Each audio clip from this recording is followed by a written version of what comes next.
you. God bless you.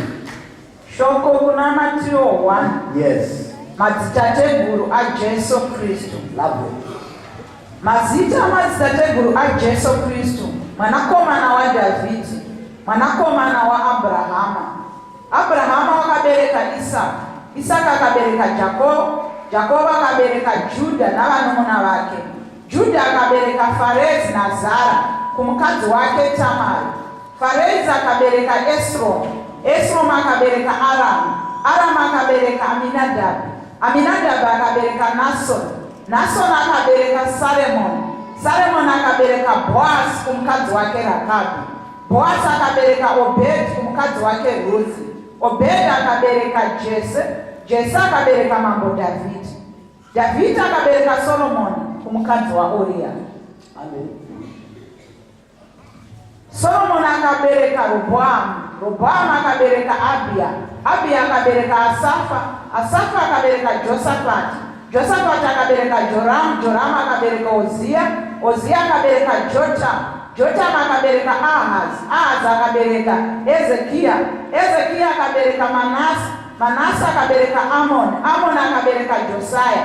Josiah akabereka Jekonia na vanun'una vake nonguva yokutapwa kwavo Babyloni. Shure kwakutapwa kwavo Babyloni, Jekonia akabereka Saretieli. Saretieli akabereka Zerubabeli. Zerubabeli akabereka Abihudi. Abihudi akabereka Elikani. Elikani akabereka Azori. Azori akabereka Sadoki. Sadoki akabereka Akim. Akim akabereka Eliudi. Eliudi akabereka Eliazari. Eliazari akabereka Matan. Matan akabereka Jakobo. Jakobo akabereka Josefa murume wa Maria. Iye akabereka Jesu unonze Kristo. Thank you. Thank you. Wabereka kumsala Jesu. Wow. We honor the Lord for what He's doing. Vangani varikurangarira shumire yatikaita last Sunday, kwete this big Sunday, the other Sunday. Vangani varikurangarira what we're talking about? No, simudzaroko ndinatoona. Murikurangarira. We're speaking about issue yema generations. Pandinenge ndichishumira message idzi kana kuti iyi yatikuparidza ngaisaperera pano apa. Ndinakudinzwa. Carry these messages home and let them define your prayer life. Hello? The reason why I'm teaching message every Sunday, put up a calendar. You have to when Monday, Tuesday, Wednesday, Thursday, Friday, Saturday, Sunday comes. You have an agenda for prayer. You have an agenda for fasting. Mabon. Hello? Sometimes even in home groups, when we share a message here, go and make it a prayer point. Because some of these things, they are not addressed just by preaching. They need you to follow it up by prayer. Just like when you sow a seed on the altar, you have to follow it up in prayer.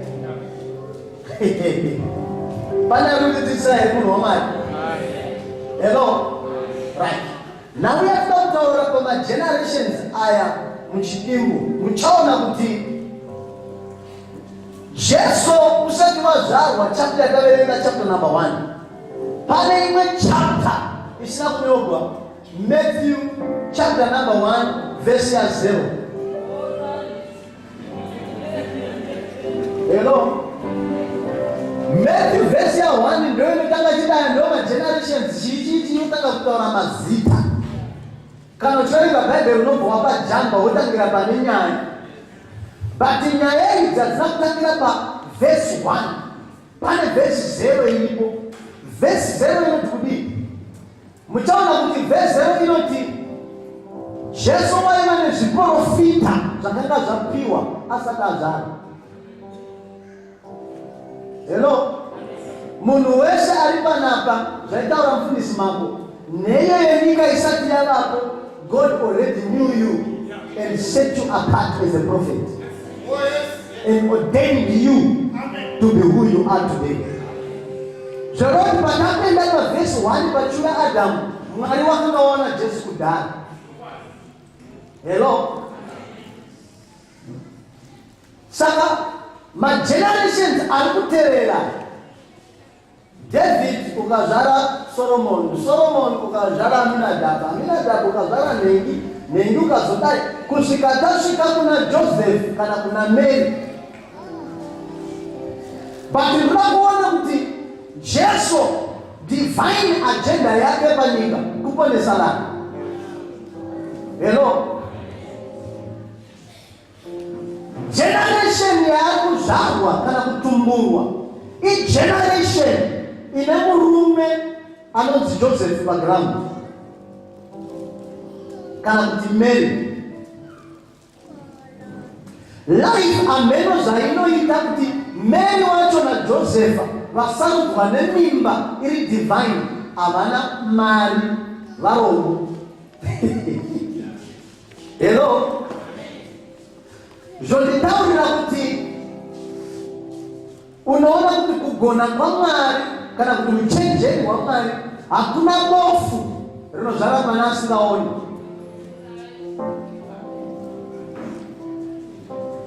Mwana wakazara ndiye anozotungamirira mutaundi kuenda kunotora mari tidaira nendiudzi.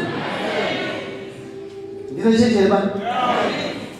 Zvoreva kuti mugeneration yese iripo, whether kune hurombo, hazvire kuti mese mutambira mune hurombo. Ndosaka munhu ari kufamba nebhasikoro anogona kuzvara mwana anofamba neFord Ranger. Ndinavinidzo. Ndosaka vanhu vasanombotenga stand muupenyu vanokwanisa kuzvara mwana anozovatekera dzimba dzekugara. Hello church. Saka uchaona kuti each and every generation Mwari une vanhu vaanodzvara vanoda kuzodzivirira vanhu vekwavo. It may be you, it may be your son, it may be your father, but there is always someone panguva yevanhu vapenyu aripo kudzivirira vamwe veshe. Avazi vese vanopiwa message naMwari, kune one unotumwa to be a savior to the very generation that you are. And usually une nharo dzekunamata spirit ndiye anenge ariye ane chiedza.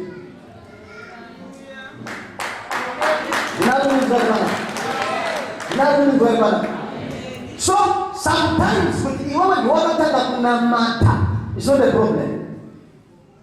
Hello.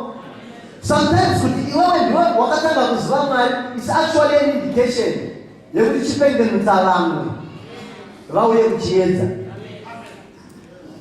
But titarisa generation iyi pauti muone zvinhu zvichaitika. Joseph profession yake unonzi ndikapenda. Makapenda time iyi havana mari yakawanda. Ndinanonizo. Makapenda time iyi vanoita zveku kunonzi kuchanzvadzira.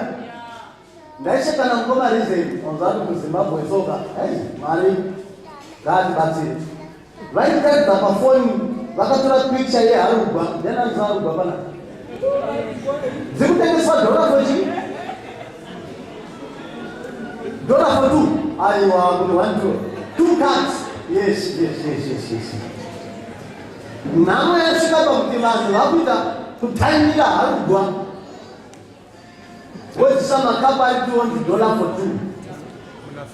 Which means we have to pray for our nation. We will not sit back. Don't violate the ice cream. We have to stand for our people.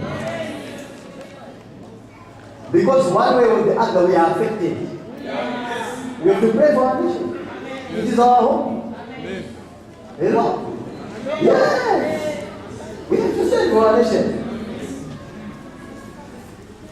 Saka usaona kuti kapenda nesalari yake une dzimwe nzvimbo dzaasingakwanisa kupinda but asina kurambidzwa.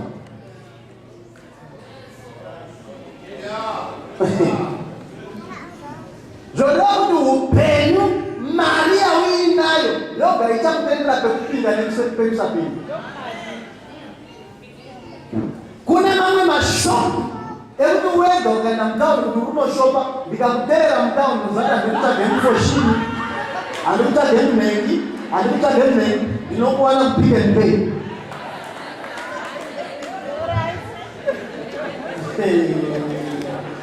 Kuzari kwatuzo ndauziwe here mutaundi.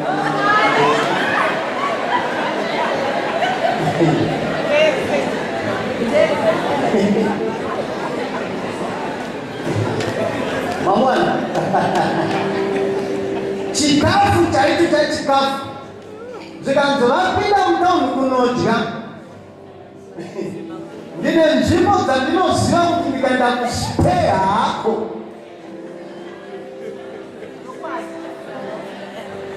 emachisa mata kweuji magwinya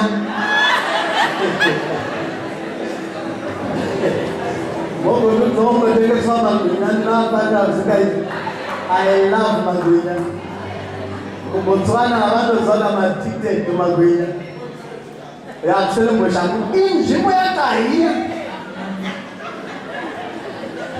Zvoda kuti life basa rawinaro nemari pane zvauchatenderwa kudya nezvimwe zvauchalega, kwete nekuti vaisa chikwangwani.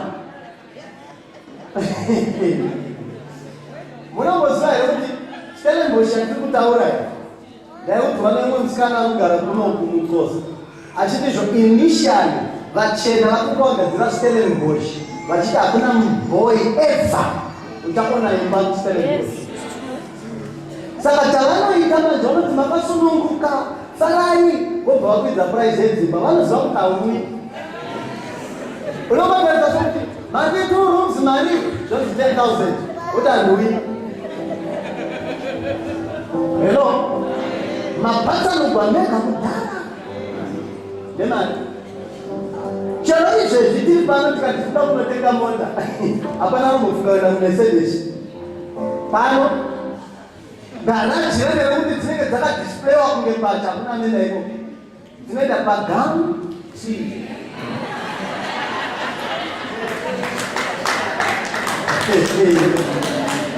Hello, yaramerika vachirizwa. Saka utaona kuti izvo even nesystem iripo, it's a system yakadesignwa yekuti vanhu vatema varambe vari varombo. Isystem yakaita sei? Mukatarisa vanhu vanoenda makambani chida kutenga kapeti iyi takasvika padzinogadzirwa kustrand kune imwe shopu inodzitengesa zvikanzi kunoku ndo price yatinokwanisa kutengeserai nayo.